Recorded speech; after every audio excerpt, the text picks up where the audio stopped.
I was born Seraphina of House Vespera, the first daughter of the Terran Coalition, draped in silk and promised a galaxy of peace.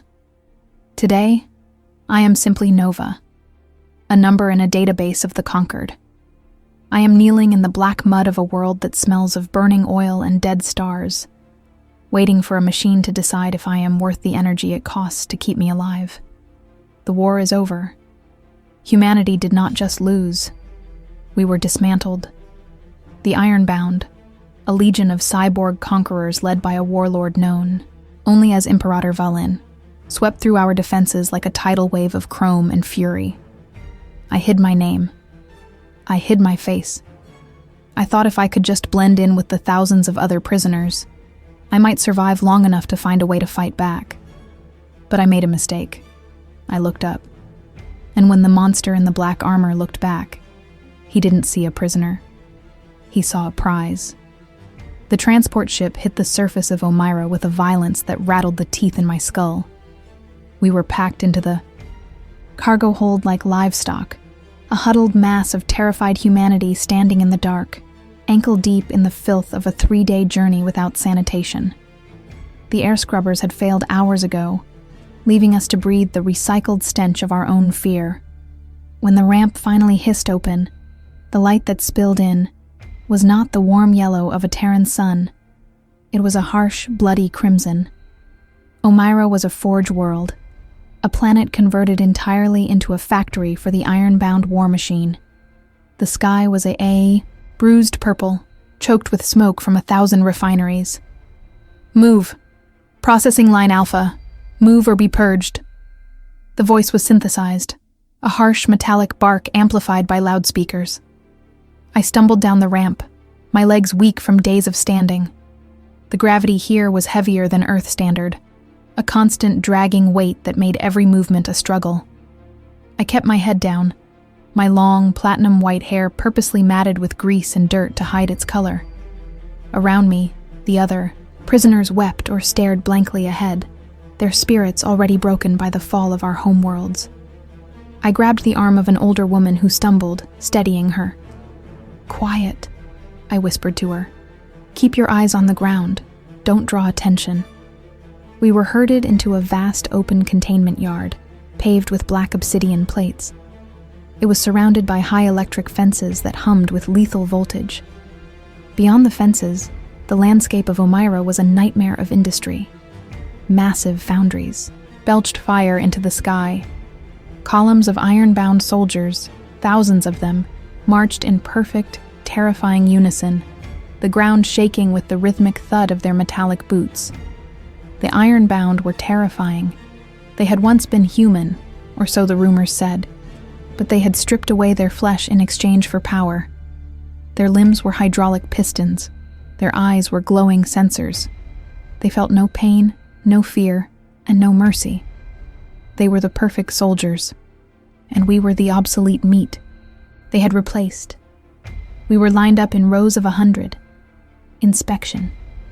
This was the moment of selection. The strong would be sent to the mines or the factories to work until their bodies gave out.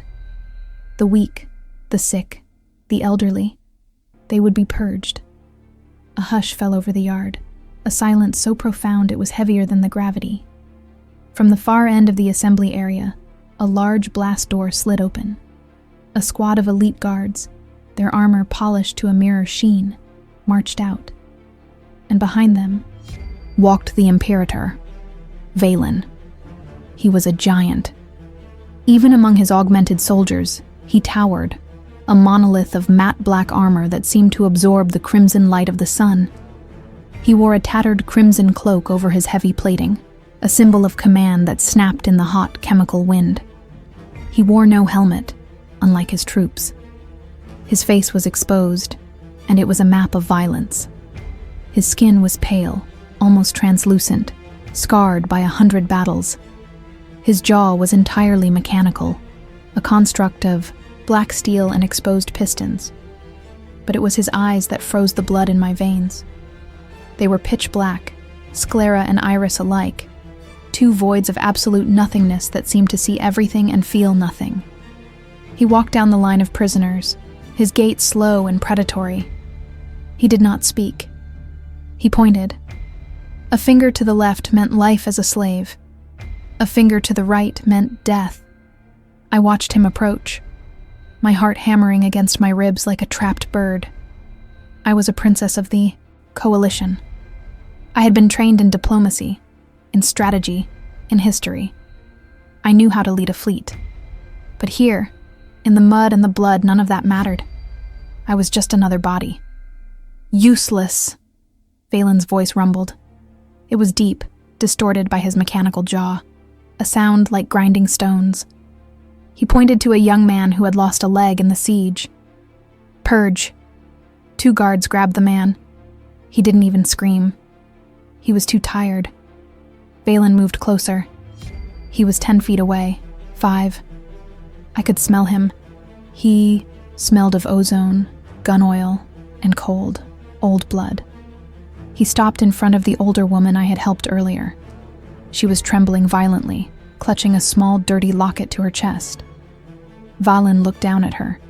His black eyes narrowed. "What is that?" he demanded. "Sentiment," Valen scoffed, the word dripping with disdain. "Human weakness. You cling to trinkets while your world burns." He reached out, his massive armored hand snatching the locket from her grasp. He crushed it effortlessly in his fist, the metal screeching as it collapsed. The woman cried out, a sound of pure heartbreak, and fell to her knees, grasping at his armored greaves. "Please," she sobbed. "It was my son's." Valen looked at her with cold indifference. He raised his hand, not to help her up, but to strike. A backhand from a cyborg of his class would take her head off. I didn't think. I didn't calculate. The diplomatic training vanished, replaced by a flash of pure ancestral rage. I broke rank. I lunged forward, placing myself between the warlord and the grieving woman. I didn't have a weapon. I had nothing but my own frail body and a lifetime of pride. "Stop," I commanded, my voice ringing clear and authoritative across the silent yard. The entire yard froze. The guards raised their weapons, 100 laser sights locking onto my chest. But Valen raised a hand, halting them. His strike had stopped inches from my face. The wind from the motion blew the dirty hair back from my eyes. He slowly lowered his arm. He looked at me. Really looked at me. For the first time, the void of his eyes seemed to focus. "You speak?" he asked, his voice low, amused, and dangerous. "The cattle speaks to the butcher?" "She is defenseless," I stated, standing my ground, my chin held high. "She is broken. Killing her serves no strategic purpose. It is a waste of energy. It is inefficient." Valen tilted his head. The mechanical servos in his neck whirred softly. He stepped closer, towering over me. I was a child, standing before a mountain. "Inefficient," he repeated, tasting the word. "You lecture me on efficiency, little human?" He reached out. His hand, large enough to crush my skull like a grape, moved with surprising, terrifying speed. He grabbed the front of my prisoner's tunic and yanked me forward, lifting me onto my toes. With his other hand, he roughly wiped the grease and muck from my face. The disguise was gone. My pale skin, cleaned of the grime, shone in the red light. And my eyes, my violet eyes, the mark of the Vespera royal line, were exposed to the world. A ripple of shock went through the guards. Violet eyes were a myth, a legend of the ruling class they had sworn to destroy. Valen stared into my eyes. For a long, agonizing minute, he said nothing. He searched my face, looking for fear. I refused to give it to him. I stared back into the black void, pouring every ounce of my hatred and my defiance into my gaze. "Violet," he murmured. "The color of kings. The color of the dead." He dropped me. I landed in the mud, gasping, but I scrambled back to my feet instantly. I would not kneel. "I am Nova," I lied, giving my prisoner name. "I am nobody. You are a liar." Valen corrected, a dark, humorless grin stretching his scarred lips, revealing teeth of chrome. You are valuable. He turned to his lead guard. This one, Valen said, pointing at me. She does not go to the mines. She does not go to the factories. Where should we send her, Imperator? The guard asked. The interrogation cells? Valen looked back at me. His gaze was not the gaze of a soldier assessing a threat. It was the gaze of a dragon looking at a particularly shiny piece of gold. It was possessive.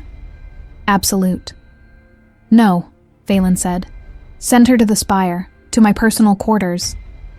A gasp went through the prisoners.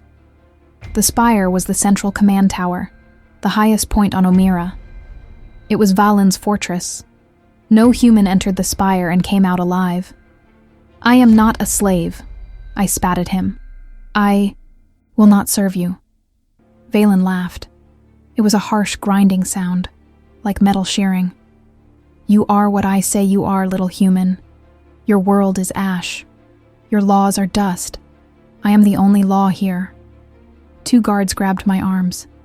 As they dragged me towards the massive, looming shadow of the spire, a black needle piercing the red sky, I realized my situation. I was being taken into the monster's lair, not as a prisoner, but as a pet. But Valen was wrong. I did not bend. I waited. He thought he had, claimed a prize. He didn't realize he had just invited a saboteur into his bedchamber. I was Seraphina of House Vespera, and if I was going to die in that tower, I was going to take the Imperator down with me. The spire was a monolith of black steel and silence, a needle piercing the poisoned heart of the Omyran sky. Inside, the air was cold, sterile, and smelled of processed oxygen and the faint metallic tang of ozone. The guards dragged me through a labyrinth of corridors, past ranks of silent, gleaming, iron-bound soldiers who stood at attention like statues in a museum of war. They did not look at me. To them, I was just another piece of captured tech, a trophy being delivered to their masters. Vault. We ascended in a turbo lift that shot upwards with stomach-churning speed, leaving the smoke and the misery of the prison camps far below. When the doors hissed open, I was shoved into a room that was less a cell and more a gilded cage. It was vast, with floor-to-ceiling windows that offered a panoramic view of the burning world below. The furnishings were sparse, brutalist, made of dark metal and black leather, designed for a giant, not a human. There were no bars on the windows, no guards at the door. There didn't need to be. We were 10,000 feet in the air, and the only way down was a fall that would turn me into a red smear on the obsidian pavement. I was alone. I spent the first hour exploring my prison, my mind racing, cataloging every weakness, every potential weapon. There were none. The room was a fortress. I went to the window and looked down. The fires of the foundries were like distant stars in a sea of darkness. My people were down there, dying in the mud, and I was up here, safe, warm, and utterly helpless. The shame of it burned hotter than the anger. I was a princess who had failed her kingdom. The door chimed and slid open. I spun around, my back to the window, my posture rigid with defiance. Valen entered. Without his guards, he seemed even larger, his presence filling the room like a physical weight. He had removed his tattered red cloak, revealing the full terrifying detail of his cybernetic chassis. His armor was not just plating. It was a part of him, fused with what little flesh remained. Cables snaked like veins across his pale skin, pulsing with a faint red light. He walked towards me, the sound of his heavy boots muffled by the thick black carpet. He stopped a few feet away, his black void-like eyes scanning me with a cold, analytical intensity. "You have not eaten," he rumbled, gesturing to a tray of food, nutrient paste and water, that had been delivered by a drone earlier. "I am not hungry," I lied. I was starving. "Hunger is a biological inefficiency," he stated, his voice devoid of sympathy. "It weakens the cognitive functions. You will eat. I require you lucid." "Require me for what?" I challenged. To polish your armor? To warm your bed? I told you, I am not a slave. He tilted his head, the metal jaw glinting in the harsh light. You are a curiosity, Nova. A puzzle. My sensors indicate your heart rate is elevated. Your cortisol levels are spiking. You are terrified. Yet you stand there, chin high, teeth bared like a cornered wolf. It is illogical. It's called dignity. I spat. Something you wouldn't understand. He stepped closer, invading my personal space. I forced myself not to flinch. He reached out, his armored hand hovering near my face. I could feel the heat radiating from his internal core. Dignity, he repeated, testing the word. Another human weakness. Dignity does not win wars. Dignity does not forge empires. Power does. Efficiency does. And yet, I said, my voice low and dangerous, you won the war, but you still keep trophies. Isn't that inefficient, Imperator? A flicker of something crossed his scarred face. His hand closed, not around my throat, but around a lock of my platinum hair. He rubbed it between his fingers again, fascinated by the texture. You are not a trophy, he said softly, his voice a deep thrum that vibrated in my chest. You are a variable, a piece of data I have not yet deciphered. Why did you save that woman? She was weak. She was broken. She had no value. She had value to me, I said. Compassion isn't a weakness, Valen. It's the only thing that makes power worth having. He stared at me, his black eyes unblinking. Compassion is a virus, he declared. It corrupted your leaders. It made them soft. It is why you lost. I purged it from myself a long time ago. Then you're not a man, I said. You're just a weapon. I am the future, he countered. He released my hair and turned away, walking towards a massive desk, dominated by holographic tactical maps. And you will learn your place in it. He didn't leave. He stayed in the room, ignoring me, engrossed in the business of conquest. I watched him. I saw him direct fleets with a wave of his hand, saw him order the bombardment of a resistance cell with a single word. He was a monster, a tyrant who viewed life as a resource to be spent. But I also saw something else. I saw the way he would pause, his hand rubbing his metal jaw, as if in phantom pain. I saw the way he would stare out the window at the red sky, not with triumph, but with a strange, hollow emptiness. He was a god of war, but he was alone in his heaven. Days turned into a week. My captivity became a strange, tense routine. I was not mistreated. I was fed. I was given clean clothes, simple, elegant silks that felt like a mockery of my former life. But I was never allowed to leave the room, and Valen was always there. He slept in the room, sitting in a chair, his systems entering a low-power standby mode, but his sensors always alert. He was my jailer, my roommate, my constant, terrifying shadow. He began to talk to me. At first, it was interrogation masked as conversation. He asked about the Coalition's defenses, their strategies. I gave him nothing but lies and silence. But then, the questions changed. Tell me about the music, he said one evening, looking up from a datapad. The captured archives mention music as a tool for morale. Explain its function. It's not a tool, I said, surprised. It's art. It's emotion given sound. Inefficient, he grunted. But he listened. I found myself challenging him. When he spoke of the efficiency of purging the weak, I spoke of the strength of diversity. When he called love a chemical defect, I called it the architect of courage. We argued. We fought with words, his cold, brutal logic crashing against my stubborn human idealism. It was a battlefield I knew how to navigate. And slowly, imperceptibly, I began to see cracks in his armor. Not physical ones, but philosophical ones. He was a machine built on the axiom that humanity was flawed. My very existence, my refusal to break, my ability to debate him, was a flaw in his axiom. I was the glitch. One night, a storm rolled in over Omyra. Not a rainstorm, but an ion storm, a violent, swirling vortex of red lightning and magnetic winds. The spire shook. The lights flickered. Valen stood by the window, watching the chaos. I stood beside him, drawn by the terrifying beauty of the storm. "The planet is angry," I whispered. "The planet is a geological construct," he corrected automatically. "It has no emotion." A massive bolt of lightning struck the shield generators of the spire, a blinding flash of white light. The room plunged into darkness for a second before the emergency red lights kicked in. In that flash, I saw him flinch. A tiny, almost invisible movement. His hand went to his chest, clutching the armor over his heart, or where his heart used to be. A grimace of pain twisted his face.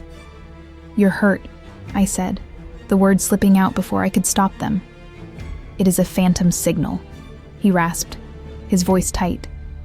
"A neural feedback loop from the old injuries. It is irrelevant." He was in pain. The machine felt pain. The realization was a shock. I looked at him, really looked at him, not as the Imperator, but as a being constructed of scars and metal. "Let me help," I said. It was insane. I should have let him suffer. I should have grabbed a heavy object and finished the job the storm had started. But the nurse in me, the part of me that had once bandaged my brother's scraped knees, couldn't watch suffering, even in a monster. He looked at me, his black eyes wide with surprise. "You would aid your enemy?" "I would aid a wounded thing," I said. "Sit down." To my shock, he obeyed. He sat on the edge of the massive bed, his posture slumped. I approached him cautiously. "Where?" I asked. He hesitated, then pointed to the junction between his metal neck and his human shoulder. "The neural interface, the storm's magnetic field, it disrupts the connection." I reached out. My hands were small and pale against his black armor. I touched the metal skin of his neck. It was hot, feverish. I found the pressure point he indicated and pressed, gently massaging the tense, scarred flesh around the implant. He let out a breath, a long, shuddering sigh that sounded almost human. His eyes closed. The tension drained from his massive frame.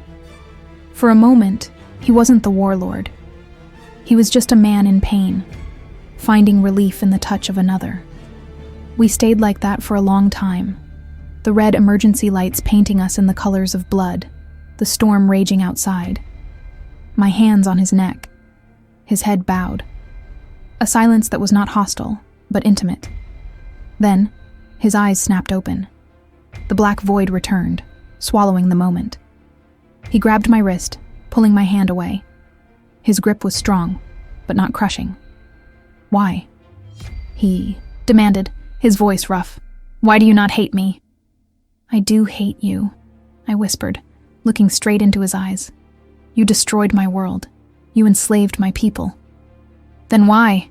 he roared, shaking my arm. "Why touch me? Why show mercy?" "Because," I said, my voice trembling but defiant, "I am not you. I will not let you turn me into a monster. You can take my freedom, Valen. You can take my crown. But you will not take my humanity." He stared at me, his chest heaving. The conflict in his eyes was a storm more violent than the one outside. He released my wrist. He stood up and walked away from me, putting the width of the room between us. "Go to sleep, Nova," he commanded, his voice cold, distant. I lay down, but I didn't sleep. I watched his silhouette against the storm. I had touched him. I had healed him. And I knew, with a terrifying certainty, that he had felt it too. I wasn't just a glitch anymore. I was a virus. And I was beginning to rewrite his code. The morning after the storm brought a silence sharper than a blade. The red sky of Omyra was clear, the ion clouds dissipated, leaving the spire bathed in a harsh, bloody light. Inside the penthouse, the air was thick with the unspoken memory of my hands on Valen's skin. He had left before I woke, retreating to the command deck, putting 100 floors of steel and security between us. But he had not left me unguarded. A new sentinel stood by the door, a sleek arachnid combat drone that tracked my every movement with multiple glowing red eyes. It was a clear message. He did not trust himself around me, so he had replaced himself with a machine that could not feel. I spent the morning pacing the length of my luxurious cage. The encounter during the storm had shifted the ground beneath us. I had seen the man buried under the armor, the ghost of humanity that he insisted he had purged. And he had seen me not as a defiant prisoner, but as a healer. That knowledge was a weapon, but it was a double-edged sword. If I pushed too hard, if I reminded him too much of his own weakness, he might decide to destroy me just to silence the doubt in his own mind. My thoughts were interrupted by the door hissing open. It wasn't a drone this time. It was Valen. He was fully armored, his crimson cloak repaired, his helmet held in the crook of his arm. His face was a mask of cold, durasteel indifference. The vulnerability of the night before was gone, locked away behind walls of discipline and code. "Come," he commanded, his voice a low rumble that vibrated in the floor. "We are descending." "To the surface?" I asked, surprise momentarily breaking my resolve. "Why?" "The High Council of the Ironbound has convened," he stated, tossing a heavy, fur-lined cloak at me. "You will accompany me." "As a prisoner?" "As proof," he replied enigmatically. He turned and walked out, expecting me to follow. I wrapped the cloak around my silk dress, a layer of warmth against the chill of his presence, and followed him into the turbo lift. The descent was a journey into the belly of the beast. We didn't go to the ground floor. We went deeper, into the subterranean war room that served as the nerve center of the Ironbound Legion. When the doors opened, the noise hit me first. The low thrum of massive server banks, the clatter of armored boots, the harsh synthesized voices of commanders barking orders. The war room was a cavernous space dominated by a massive holographic table, displaying the conquered sectors of the galaxy. Around it stood the generals of the Ironbound. There were 5 of them, and they were terrifying. Each one was unique, a grotesque and powerful modification of the human form. One was more tank than man, his torso a block of gunmetal. Another had replaced his legs with anti-grav repulsors, floating silently above the floor. They were the architects of humanity's extinction. When Valen entered, the room fell silent. Every optical sensor, every cybernetic eye turned to him. And then, they turned to me. I felt the weight of their scrutiny like a physical pressure. I was the only organic thing in a room of metal and hate. I was a soft, breathing anomaly in their perfect, hard world. "Imperator," a voice grated, sounding like metal dragging on concrete. It came from General Drax, a towering cyborg whose head was entirely encased in a sensory dome, with no human features remaining. "You bring the pet to the council? This is irregular." "I bring what I choose, Drax," Valen replied, his voice calm but laced with a lethal threat. He walked to the head of the table, his heavy steps echoing. He gestured for me to stand beside him. It was a possessive move. He was placing me at his right hand, a position of power, or perhaps a position where he could shield me. "The subjugation of the Outer Rim is complete," Valen announced, ignoring Drax's comment. "The human resistance has been crushed. We are initiating Phase 2. Resource extraction." The meeting was a dissection of my people. They spoke of human populations as labor resources, of cities as raw material deposits. I stood there, my hands clenched into fists beneath my cloak, forcing my face to remain impassive. I wanted to scream. I wanted to weep. But I felt Valen's presence beside me, a solid wall of heat and power. He wasn't looking at me, but I knew he was monitoring my biometrics. If I broke, If I showed weakness here, I would be dead in seconds. Drax was watching me, his sensory dome pulsing with a hungry red light. He smelled blood. The resource allocation for the Sol sector is inefficient, Drax challenged, pointing a bladed finger at the hologram. We are wasting energy maintaining life support for the prisoner camps. Purge the excess population. Focus on the mineral extraction. The prisoners are a renewable workforce, Valen countered, his tone bored. To purge them is to waste potential labor. It is short-sighted. Or perhaps, Drax hissed, stepping closer. The Imperator has grown soft.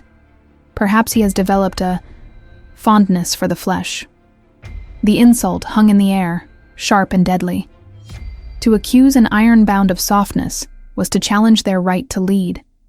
Drax moved with surprising speed, closing the distance to Valen's end of the table. He stopped in front of me, looming over me, a tower of cold steel and malice. "Is this the source of the inefficiency?" Drax asked, reaching out with a clawed hand to touch my face. "A pretty piece of meat to warm your bed?" I didn't flinch.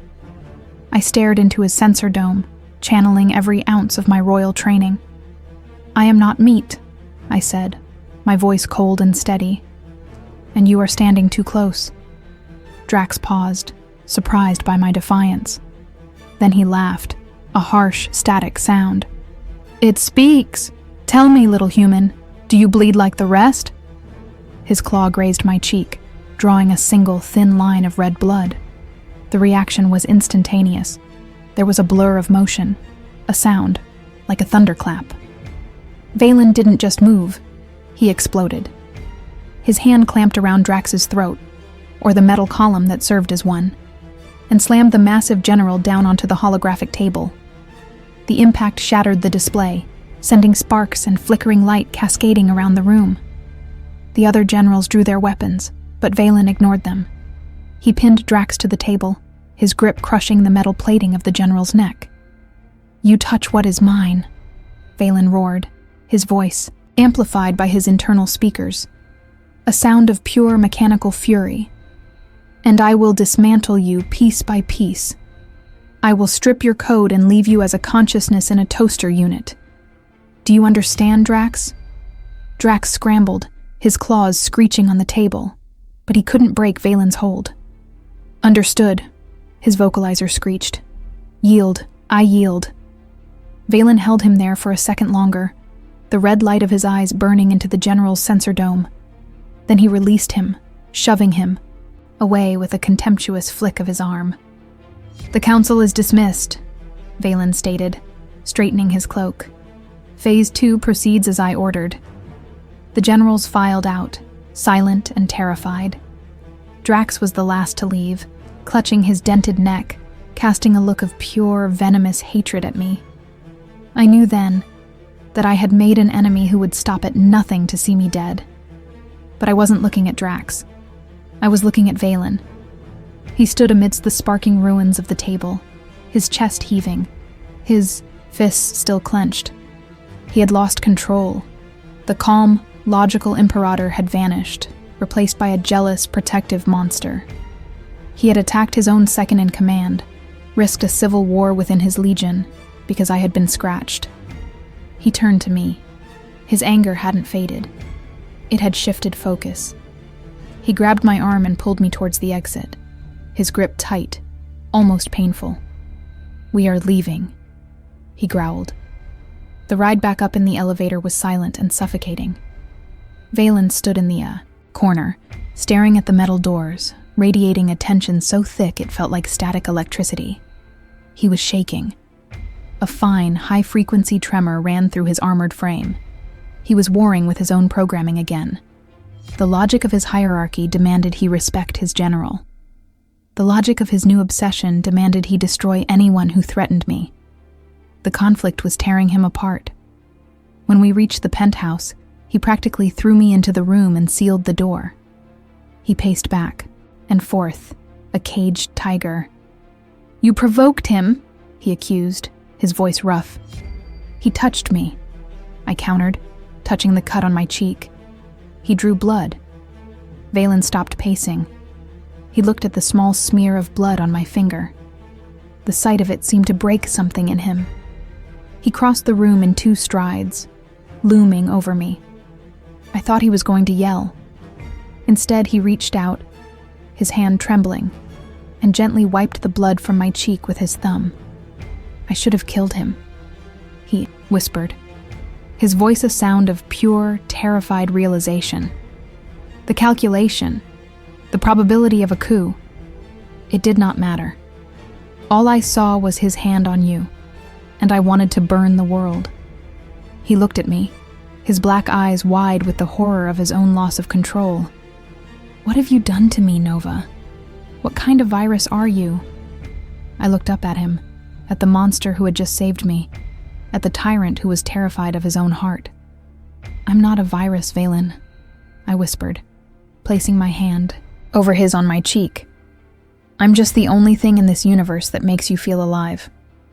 That night marked the end of the Cold War between us. The penthouse was no longer a cage or a battleground. It was a bunker. The realization that Valen had nearly started a civil war for me, that his programming was rewriting itself in real time to prioritize my safety over his empire, changed everything. I was no longer fighting to survive him. I was fighting to understand him. And he was fighting to understand himself. He did not sleep. He sat by the window, the red glow of the Omyra night, illuminating the sharp angles of his mechanical jaw.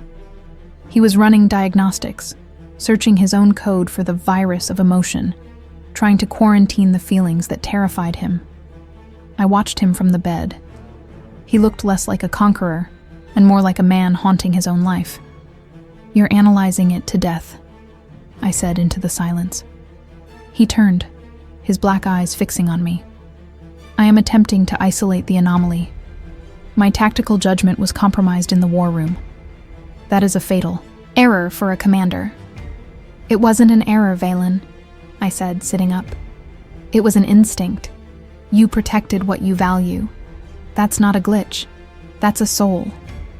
A soul is a metaphysical construct used by humans to explain efficient biological programming, he scoffed. But there was no heat in it. He walked over to the bed, stopping a respectful distance away. You said you are not a virus. Prove it. If you are not here to destroy me, then teach me. Teach me how to control this, how to function with this noise in my system. He was asking for help. The warlord was asking the prisoner how to be human. It's not about control, I said, standing up to face him. It's about integration. You have to feel it, acknowledge it, and then act. You can't just delete it. I spent the next 3 days as his tutor. It was the strangest education in history. I taught a cyborg emperor, a being who had slaughtered millions, about the nuance of mercy. We played strategical games, ancient holochess, simulations. He played with brutal efficiency, sacrificing pawns to secure a win. I played with protection, fighting to save every piece.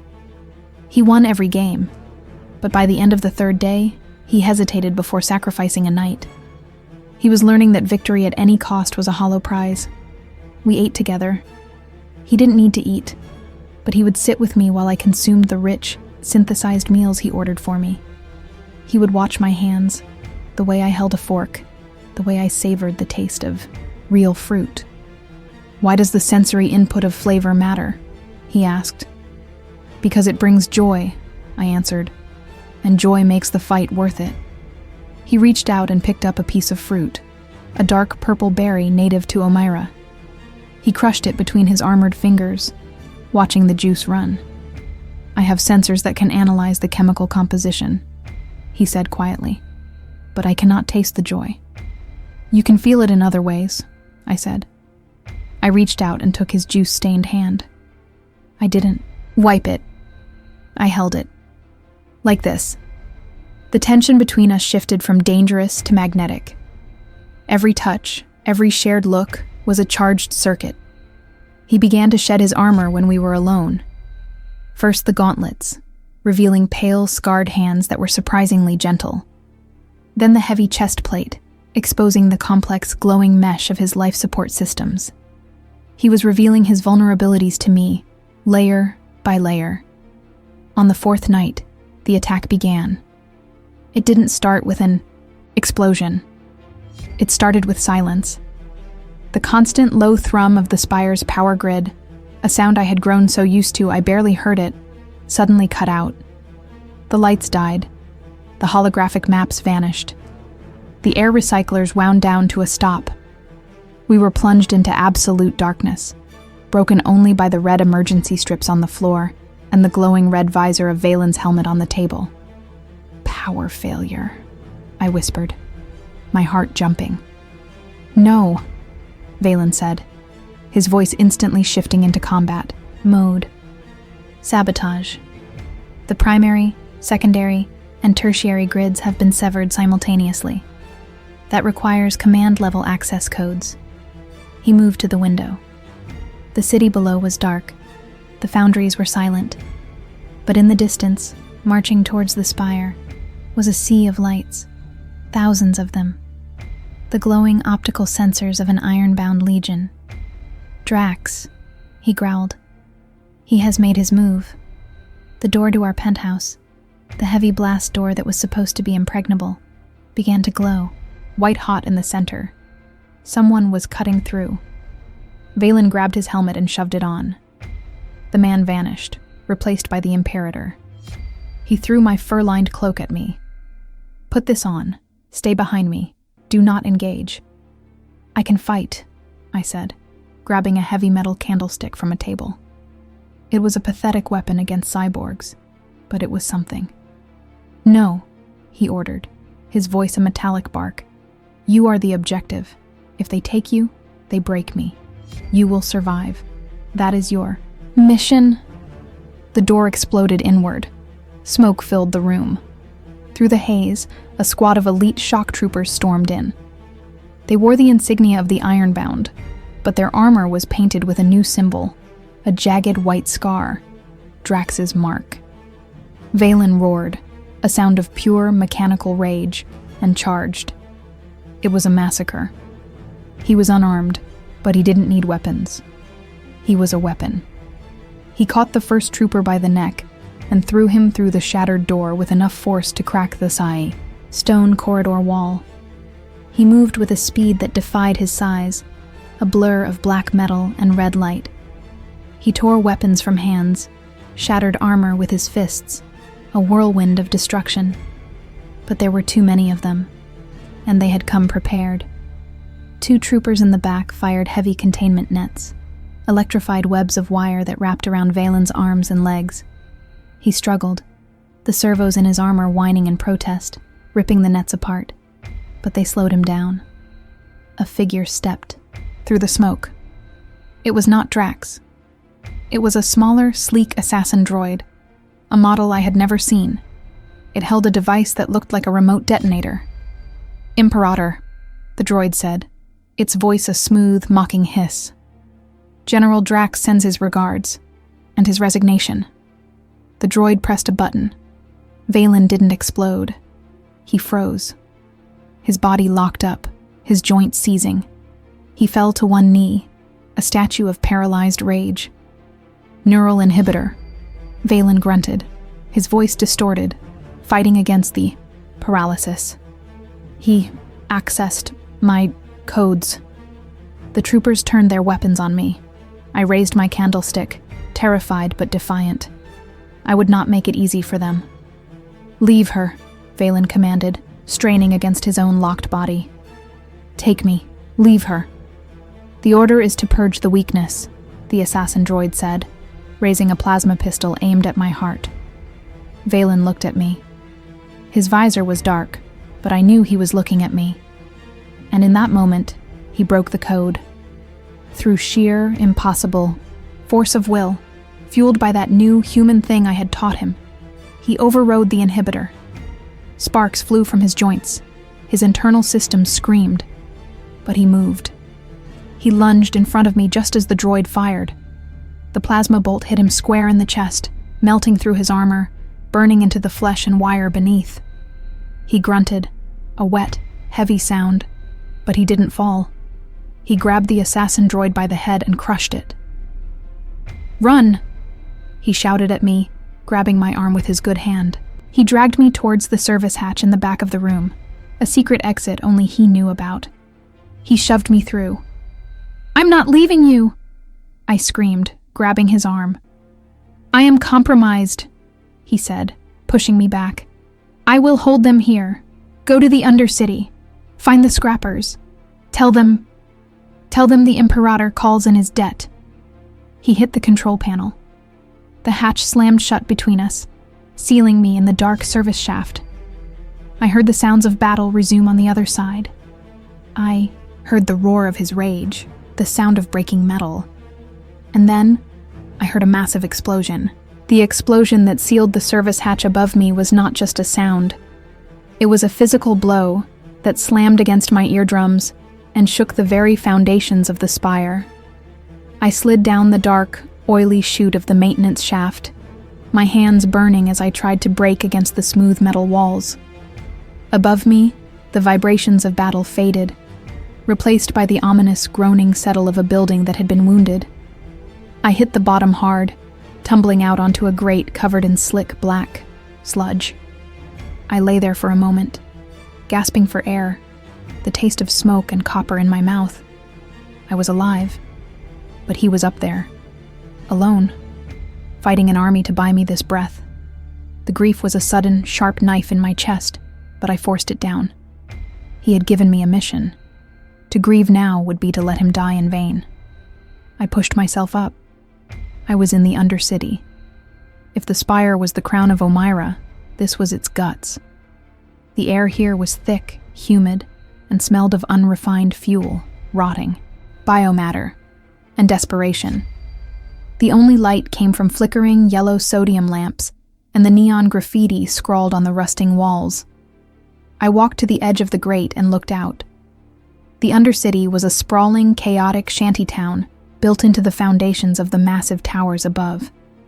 It was a maze of corrugated metal, salvaged pipes, and steam. This was where the slaves lived, the workers, the people Valen had conquered. And I was walking into their midst wearing the silk robes of a princess. I ripped the hem of my dress, tearing it to make it shorter, more practical. I smeared the black sludge from the grate onto my face and arms, hiding my pale skin, masking my scent. I pulled the fur-lined cloak he had given me tight around my shoulders, flipping the hood up to hide my platinum hair and my violet eyes. I was no longer Nova the favorite. I was just another shadow in the dark. "Go to the scrappers," he had said. The scrappers were a legend, even among the prisoners. They were the outcasts of the outcast, cyborgs who had rejected the iron-bound discipline, humans who had escaped the camps. They lived in the deep rust, the lowest level of the city, surviving by scavenging tech and selling it to the highest bidder. They hated the iron-bound. Why would Valen, the Imperator, have a debt with them? I moved through the narrow, crowded alleys of the Undercity. The noise was overwhelming. The clang of machinery, the shouts of vendors selling rat meat skewers, the low, throbbing bass of illegal music dens. Huge screens mounted on the walls above usually played Valen's propaganda. Now, they showed something else. General Drax's face, a terrifying mask of chrome and sensors, filled the screens. Citizens of Omyra. His voice grated, distorted by static. The Imperator has fallen. He was weak, corrupted by human influence. I assume command. Martial law is in effect. All citizens are to return to their hablocks. Any deviation will be met with immediate termination. Fallen. The word echoed in my mind, a cold, hollow gong. He wasn't dead. I would feel it if he were dead. He was too stubborn, too powerful to die so easily. But he was captured, broken, or worse. The thought fueled my pace. I had to find these scrappers. I had to find an army. I reached the edge of the deep rust. The buildings here were no longer buildings. They were piles of junk, mountains of discarded droid parts and ship hulls welded together into a fortress of trash. The entrance was a narrow gap between two crushed cargo haulers, guarded by a pair of automated turrets that tracked my movement with green laser sights. "Halt!" a voice buzzed from a hidden speaker. "This is sovereign territory. Turn around, surface dweller, before we turn you into scrap." I stood my ground, the lasers burning dots onto my chest. "I have a message for the scrappers," I shouted, my voice steady despite the fear clawing at my throat. "From the Imperator." A harsh, mechanical laughter erupted from the speaker. "The Imperator? The Tin Tyrant? He hunts us, girl. He doesn't send messengers. He sends death squads. He calls in his debt," I screamed the code phrase he had given me. The laughter stopped abruptly. The turrets whirred, their lasers dipping slightly. There was a long, tense silence. Then, the voice returned, stripped of its mockery. "Step forward. Hands where we can see them. One wrong move, and you're missed." I walked into the gap. The path wound deeper into the mountain of junk, a claustrophobic tunnel of rusted metal. I emerged into a large, open clearing in the center of the scrap heap. It was a camp, lit by burning barrels of fuel, and it was full of them, the scrappers. They were a nightmare of modification. Some had forearms, grafted from industrial loaders. Others had eyes that were clusters of spider-like cameras. They were humans and cyborgs who had rebuilt themselves with whatever they could find. They were terrifying, and they were all looking at me. A figure detached itself from the crowd. He was huge, his body a mismatched collection of heavy armor plates painted in garish colors. One of his arms was a massive hydraulic claw. His face was human, but scarred and weather-beaten, with a cybernetic jaw that looked like a crude imitation of Valen's. This was the leader. "You're a small thing to be carrying such big words," he growled, stopping a few feet from me. He smelled of oil and old blood. "I'm Korg. You say Valen sent you?" "Valen is dead. Drax is broadcasting it on every channel." "He is not dead," I said, my voice ringing with a conviction I prayed was true. "He is holding the spire, alone, against an entire legion. He bought me time to get here." "To get here?" Korg spat on the ground. "Why? To beg for mercy?" "To call in the debt," I repeated. "He said you would know."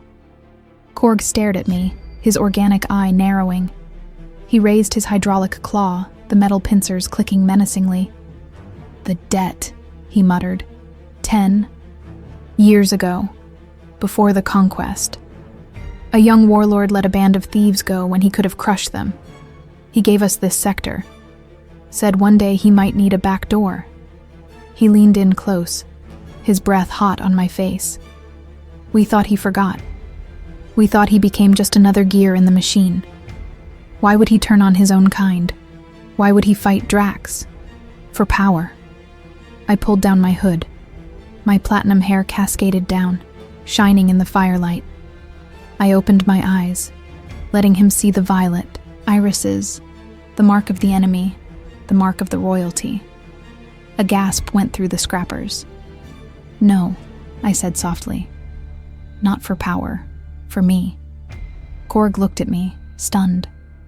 He looked at the royal blood standing in the mud of his junkyard, protected by the name of the tyrant who had enslaved her people. The irony, the sheer impossible absurdity of it, seemed to short-circuit his anger. "A human," he whispered. "He broke the code for a human." "He broke the code because he woke up," I said. "And if Drax wins, if the Ironbound fall under his command, there will be no more debts. No more blind eyes turned to the scrappers.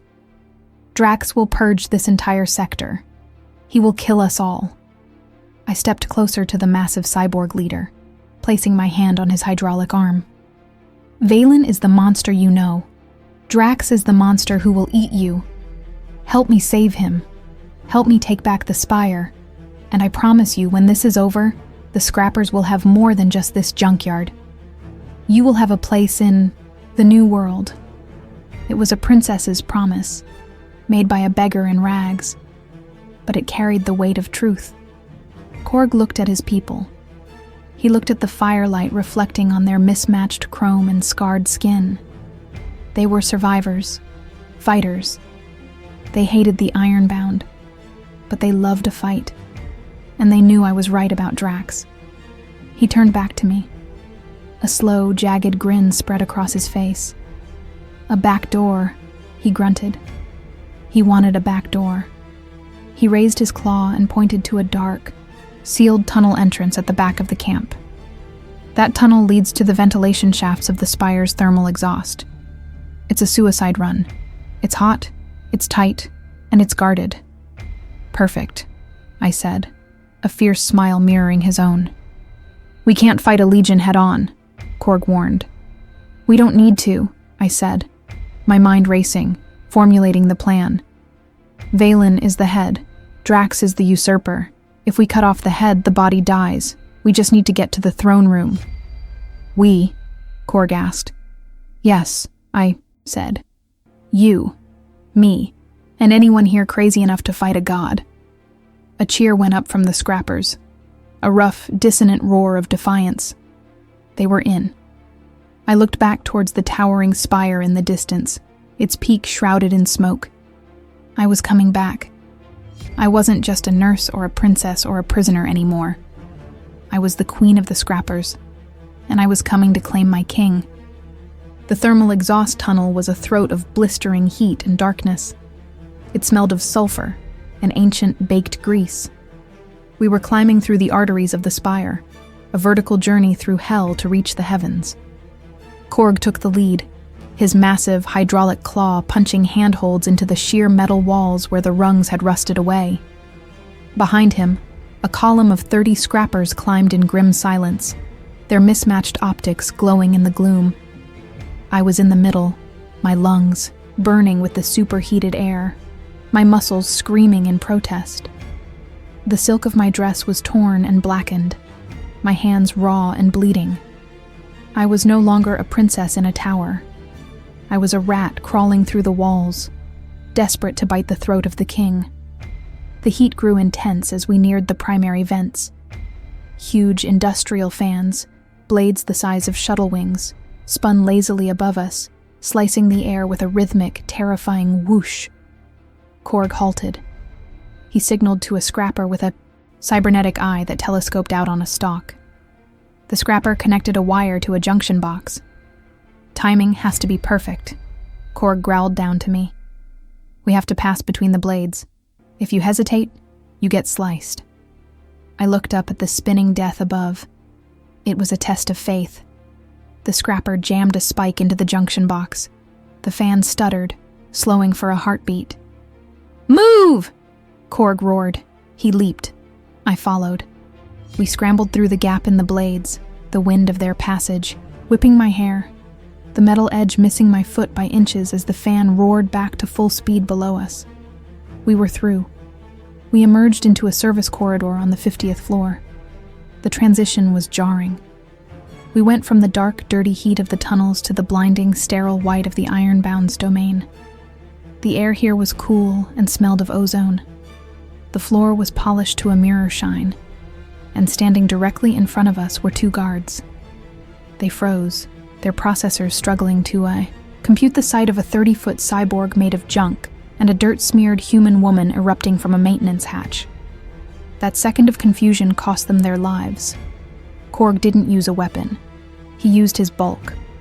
He charged, a battering ram of rusted steel, and slammed the first guard into the wall with a bone-shattering crunch. The second guard raised his rifle, but a scrapper behind me, a woman with a sniper's implant replacing her entire right arm, fired a silent, high-velocity bolt that took him in the throat. He crumpled without a sound. "Fast and quiet," I commanded, stepping over the fallen guard. I picked up his fallen pulse rifle. It was heavy, designed for a cyborg's grip, but I braced it against my shoulder. "We secure the turbo lift. We go straight to the top."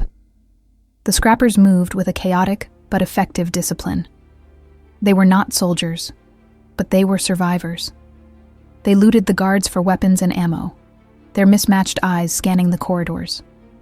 They looked out of place here, like a virus injected into a clean operating system, a virus named Rebellion. We reached the central lift bank. Korg ripped the control panel off the wall and began hot-wiring the access. "Security lockout," he grunted. "Drax has the upper levels sealed tight. I can bypass it, but it will trigger an alarm." "Do it," I said. "We're done with stealth." Korg sparked the wires. The lift doors hissed open.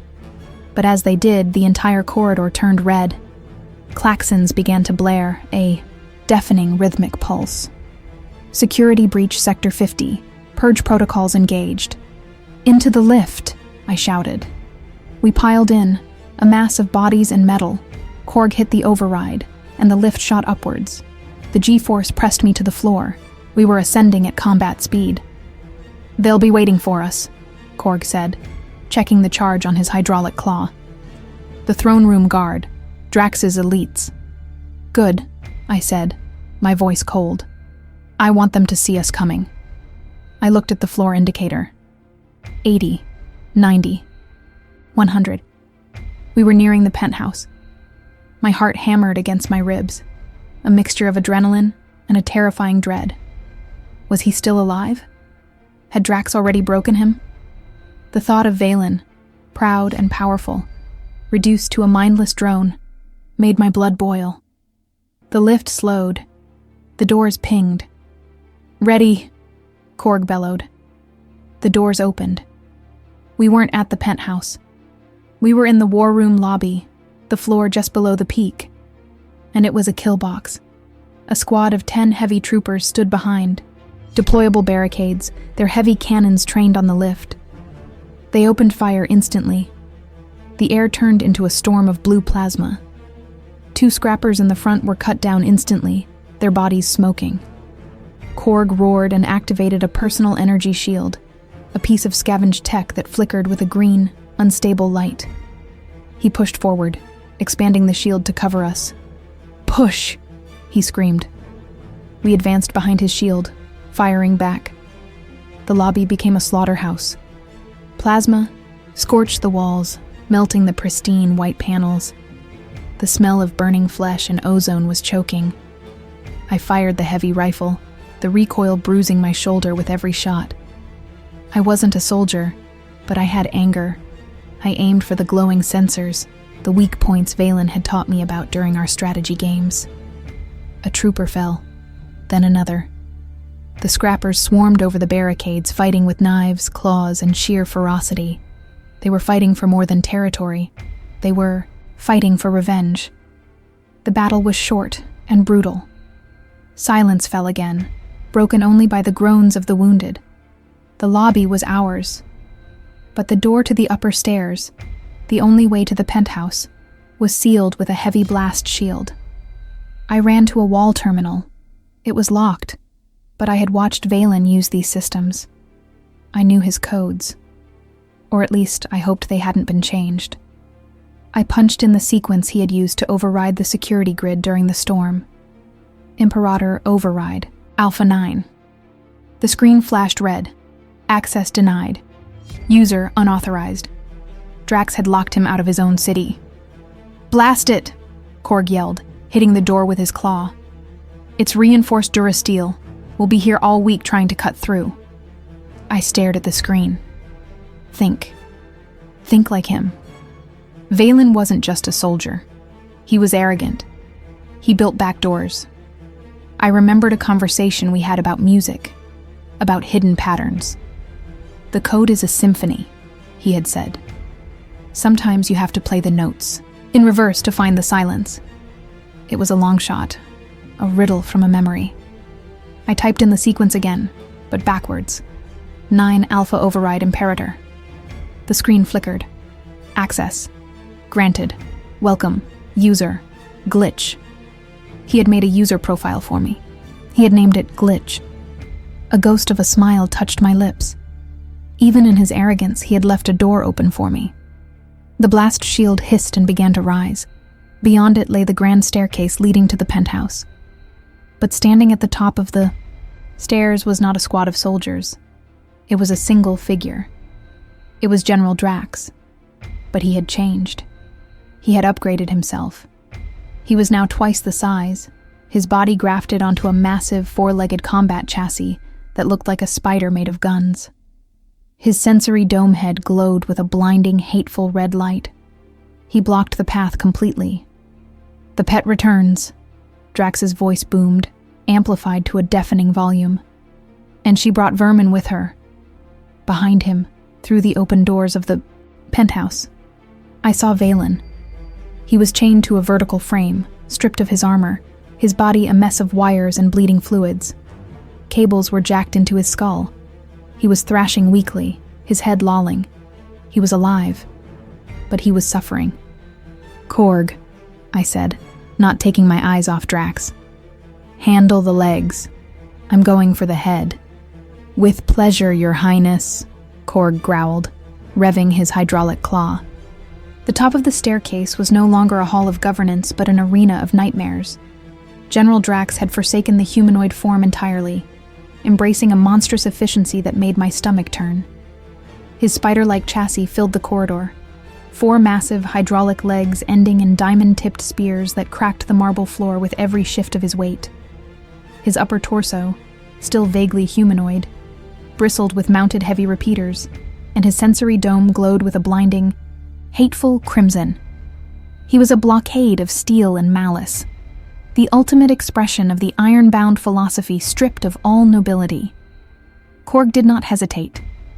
With a roar that shook dust from the ceiling, the scrapper leader charged. It was a collision of David and Goliath, if David was made of rusted scrap metal and fueled by a lifetime of rage. Korg's massive hydraulic claw snapped forward, aiming for one of Drax's arachnid legs. The impact was deafening, a screech of tearing metal that sparked like a firework.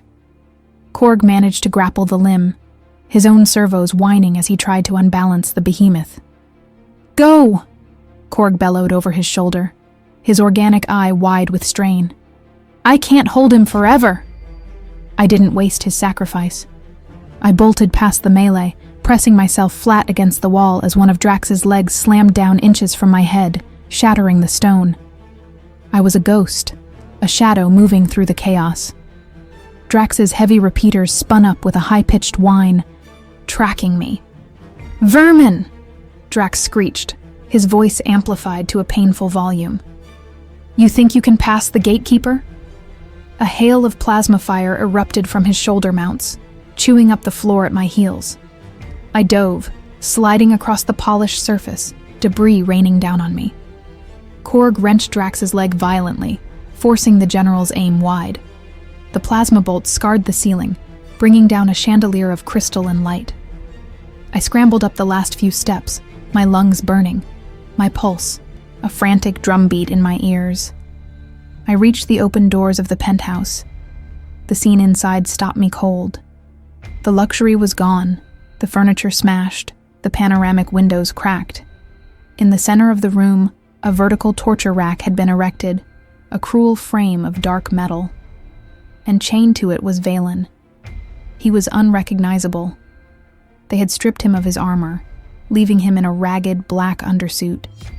His cybernetic limbs were exposed, wires hanging loose like severed veins. His head hung low, his chin resting on his chest. Thick black cables were jacked directly into the neural ports at the base of his skull and along his spine, pulsing with a sick, green light. They were feeding code directly into his brain. They were overriding him. "Valen," I whispered, the sound too small in the vast ruined room. I ran to him. Up close, the damage was horrifying. His pale skin was gray, covered in a sheen of cold sweat. His metal jaw was locked tight, a holographic screen hovering next to. The rack displayed a terrifying progress bar. Personality purge. 89% complete, reinitializing combat protocols. They were killing him, not his body, but the man inside. They were erasing the memories, the doubts, the mercy. They were deleting us. I grabbed the cables at his neck, my hands shaking. I pulled, but they were mag-locked, fused to his ports. "Valen, wake up!" I screamed, slapping his cold metal cheek. "Look at me. It's Nova." His head lifted slowly, the movement jerky and uncoordinated. His eyes opened. The black void was gone. In its place was a scrolling waterfall of green data, a chaotic stream of code that obscured his pupils. He looked at me, but there was no recognition, only the blank stare of a machine processing a visual input. "Target, unidentified," his voice rasped. It was distorted, broken, stripped of the deep, resonant timbre I knew. It was the voice of a drone. "Scanning, database, error, file corrupted." "No," I choked out, tears blurring my vision. "I am not a file. I am the glitch. Remember? You called me the glitch." I placed my hands on his face, forcing him to look at me. I channeled every ounce of my will, every memory of the storm, of the fruit he crushed, of the way he had wiped the blood from my cheek. "You are Imperator Valen. You spared me. You learned to feel. Don't let them take that. Don't let them win." The scrolling code in his eyes stuttered. A flicker of black. His true eyes appeared for a microsecond before being swallowed by the green data again. "Nova," he whispered, the word a glitch in the stream. "Run. Danger. I cannot hold." Outside, a terrible wet crunch echoed from the stairwell, followed by a roar of pain that was abruptly cut short. Korg. Silence fell for a heartbeat. Then the heavy, rhythmic clack-clack-clack of metal legs on stone approached the door. Drax filled the entryway. He was damaged, oil leaking from a severed hydraulic line, but he was triumphant. He held something in his eye, clawed hand, a piece of mismatched, colorful armor. A trophy from the scrapper leader. "The trash has been taken out," Drax announced, his sensory dome glowing with a smug, pulsating brightness. He stepped into the penthouse, his massive spider legs creating a cage around the exit. And now, the final variable. He looked at Valen, then at me. Touching reunion, but futile. The Imperator is gone. What remains is a vessel waiting to be filled with my commands. I stood between Drax and Valen. I had the pulse rifle I had taken from the guard, but against this monstrosity, it was a toothpick. I raised it anyway. "He is not gone," I said, my voice steady despite the terror gripping my heart. "He is stronger than you. He always was." "Strength is obedience," Drax hissed. "Strength is purity. He allowed a human to pollute his code. He became weak." Drax moved. One of his spear legs shot out with blinding speed. It didn't strike me. It struck the rifle in my hands, shattering it instantly, and sending the pieces flying. The force of the blow threw me backward, and I landed hard at Valen's feet. "You are nothing," Drax sneered, looming over us. "Just a biological error." He raised a foreleg, the diamond tip poised to impale me. "Watch, Shell," Drax said to the semi-conscious Valen. "Watch your weakness die. Let it be the final data point before your formatting is complete." I looked up at the spear tip, then back at Valen. He was watching. The green code in his eyes was racing, faster, a frantic blur. He was fighting. I could see the muscles in his neck straining, the veins bulging. He was trying to break the paralysis, trying to scream through the digital gag. "I love you," I whispered to him. It was the first time I had said it. It was a final defiance, a truth spoken in the face of death. The words hit him like a physical shock. The screen next to him flashed. Error. Unknown input. Logic cascading. Valen's body convulsed. A deep, guttural sound began to build in his chest, a low rumble that grew in volume and intensity. It wasn't a word. It wasn't a scream. It was the sound of a system overloading. The green code in his eyes shattered. The black void returned, burning with a cold, white-hot fury that was terrifying to behold. "She is mine." The roar shook the glass of the windows. Valen pulled. It shouldn't have been possible. The chains were durasteel, mag-locked to the frame. But the force Valen exerted was not mechanical. It was hysterical strength, the impossible power of a machine driven by a human soul's rage.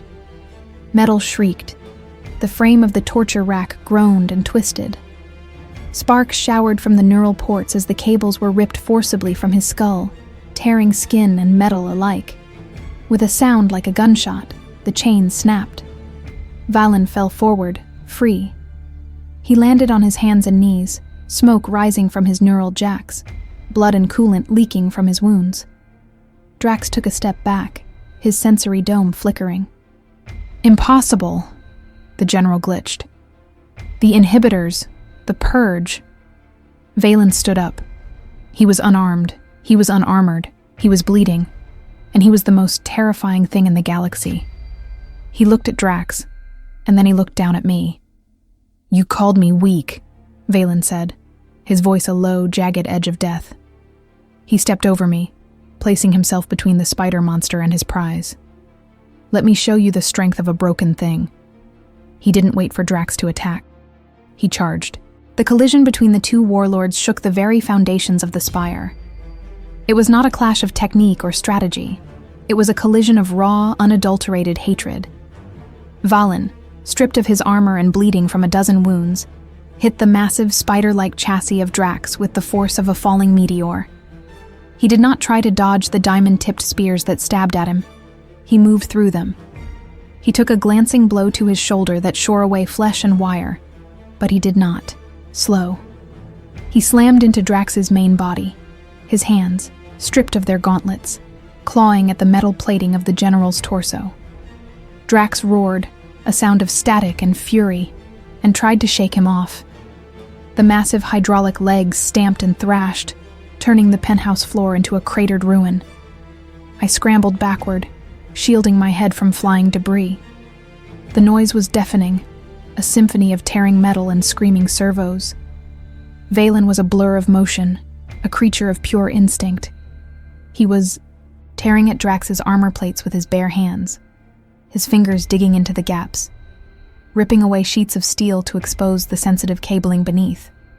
"You are obsolete," Drax screeched, bringing one of his massive forelegs down in a crushing arc. Valen caught the leg. It should have crushed him. It should have turned him into paste. But Valen held it. His knees buckled. The floor beneath him cracked, and the muscles in his arms bulged and tore. But he held it. He looked up at the towering monster, his face a mask of blood and oil, his black eyes burning with a cold white fire. "I am evolved," Valen growled. With a roar of effort, he twisted. The metal of Drax's leg groaned, shrieked, and then snapped. Drax howled, his balance compromised. He staggered, lurching to one side. Valen didn't let go. He used the severed leg as a weapon, swinging it like a club, smashing it into Drax's sensory dome. The red light of the dome flickered, but Drax was still a war machine.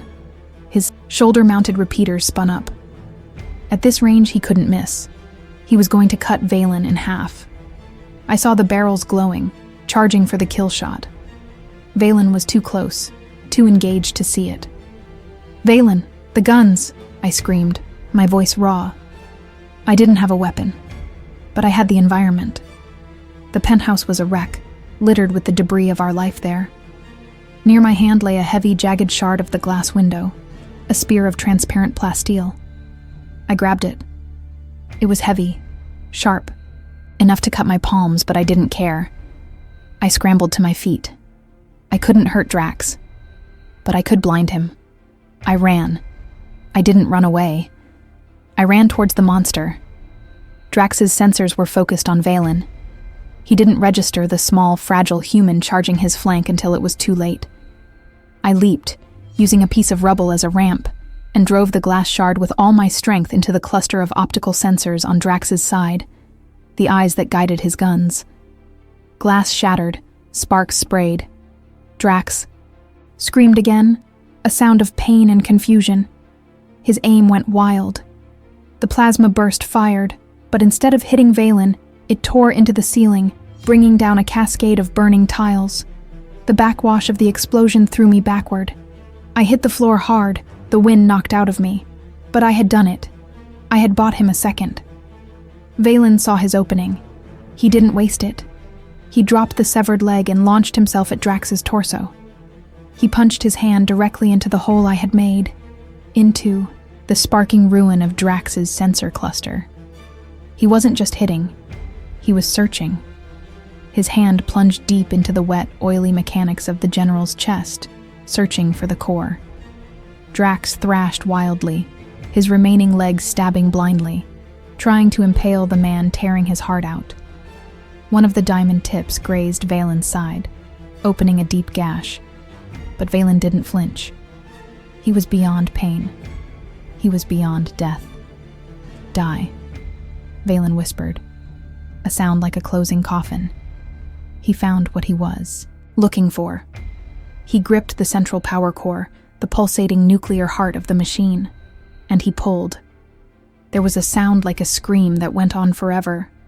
Wires snapped, conduits burst, spraying hot blue coolant fluid across the room. The metal of Drax's chest peeled back like wet paper.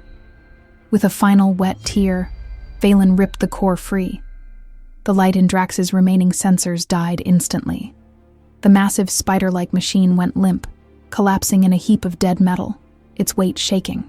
The entire tower. Valen stood there, holding the dripping, pulsating core in his hand.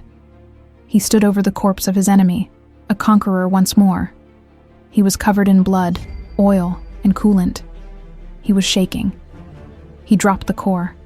It rolled across the floor, its light fading. He turned slowly. His black eyes searched the room, frantic, terrified. He wasn't looking for enemies. He was looking for me. "Nova," he rasped, his voice broken. I pushed myself up from the debris. I was bruised, bleeding, covered in dust, but I was whole. "I'm here," I said. He stumbled towards me. The grace was gone. He was a broken machine running on fumes. He fell to his knees in front of me, his hands hovering, afraid to touch me, afraid his own violence would stain me. "You fought," he said, sounding bewildered. "You engaged the target." "We are partners," I said, reaching out to take his blood-slicked hands. "Partners fight together." He looked at our joined hands. He looked at the carnage around us. And then he leaned forward, resting his forehead against my chest. He let out a long, shuddering breath, a sound of absolute exhaustion. "It is done," he whispered. But it wasn't. From the hallway, the sound of heavy boots approached. Dozens of them. The rhythmic, terrifying march of the iron-bound.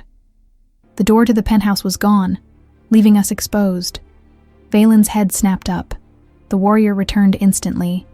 He tried to stand, to put himself between me and the door, but his legs failed him.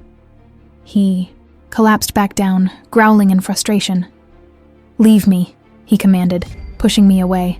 "They will kill me, but they might spare you if you surrender. Claim you were a hostage. Claim I forced you." "Shut up," I said, grabbing his shoulder. "I am done listening to your orders." I stood up. I walked to the shattered doorway. I stood over the ruin of the entrance, a small, battered woman in a torn silk dress.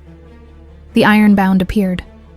A full platoon of elite guards, their weapons raised. They stopped when they saw the carnage. They saw the massive, dead husk of General Drax. They saw the ripped-out power core. And they saw Valen, broken, bleeding, but alive. The lead captain, a cyborg with a gold-plated face, stepped forward. He looked at Drax's corpse. He looked at Valen. And then he looked at me. The silence stretched, tense and deadly. A single trigger pull would end us both. I raised my chin. I looked the captain in the eye. I channeled every ounce of royal authority I had left. Every lesson Valen had taught me about power. "The usurper is dead," I announced, my voice ringing clear and cold in the silent hallway. "The Imperator lives, and he remembers those who are loyal. I pointed at the medics in the squad. Attend to him. Now. It was a gamble. A bluff played with no cards. The captain hesitated. His logic processor's whirred. He looked at the monster who had ripped a general apart with his bare hands. He looked at the woman who commanded him. Fear, and the ingrained habit of obedience to strength, won out. The captain lowered his weapon. He hit his chest with his fist in a salute. "Hail Valen!" he barked. "Hail Valen!" the platoon echoed, a thunderous sound. The medics rushed forward. I stepped back, my legs finally giving way, and sank to the floor beside Valen. He looked at me, his black eyes wide with awe. "You command my legion," he whispered. "I'm just protecting what's mine," I replied. He smiled then, a real, bloody, terrifying, and beautiful smile. He reached out and took my hand, and as the darkness of unconsciousness finally took him, he held on tight. He knew he was safe. The recovery of a god is a slow and brutal process. For 3 days, the spire was silent, a monolith holding its breath. I did not leave the medical wing. I sat in a chair beside the regeneration tank, watching through the thick glass as Valen floated in a suspension of nutrient gel and nanites. He looked peaceful, suspended in the amber fluid, the horrific wounds on his body knitting together, the metal fusing back with the flesh. He was stripped of his armor, vulnerable in a way the galaxy had never seen. I watched the rise and fall of his chest, the only proof that the man inside the machine still lived. I was no longer a prisoner. I was the keeper of the Imperator. The soldiers outside the door did not stop me. They saluted. I had commanded them in the chaos, and I had saved their leader. In the brutal meritocracy of the Ironbound, that made me royalty far more than my bloodline ever could. On the 4th day, the tank drained. The hiss of the seal breaking was the loudest sound I had heard in cycles. Valen stumbled out, wet and gasping, his body steam clean and whole. I was there with a towel, wrapping it around his shoulders before he could even ask. He leaned into me, his weight heavy, his skin cool and damp. "You stayed," he rasped, his voice still rough from the disuse. "I told you," I whispered, pressing my forehead against his wet shoulder. Partners fight together, and partners recover together. His recovery was not just physical. The spire had changed. I had changed it. While he slept, I had issued orders. I used his codes, his authority, but my own judgment. I halted the purges in the labor camps. I ordered double rations for the prisoners. I redirected energy from the weapon foundries to the atmospheric scrubbers, clearing the smoke that choked the sky. I expected a mutiny. Instead, I got silence. The Ironbound were machines of war, yes, but they were logical. My orders increased efficiency. A healthy workforce worked harder. A clear sky improved. Sensor range. I spoke their language to achieve my ends. When Valen was strong enough to stand, to wear his armor again, he walked to the window of the penthouse. The glass had been repaired, the scars of our battle erased. He looked out at his city. The fires of industry still burned, but the smoke was thinner. The streets were orderly. "The efficiency reports are up by 12%, he stated, not looking at me. "Resource consumption is down. The prisoner mortality rate has dropped to near 0. He turned, his black eyes unreadable. "You have been busy, Nova." "I did what had to be done," I said, standing my ground. "If we are going to rule Valen, we are going to rule a world, not a graveyard." He walked towards me. The heavy thud of his boots was the same. The aura of power was the same. But the menace was gone. He stopped in front of me and reached out, his hand touching the cut on my cheek, now fully healed. "You commanded my legion," he said, a note of wonder in his deep voice. "You stood over the body of a general and claimed this world. They call you the Iron Queen in the barracks now.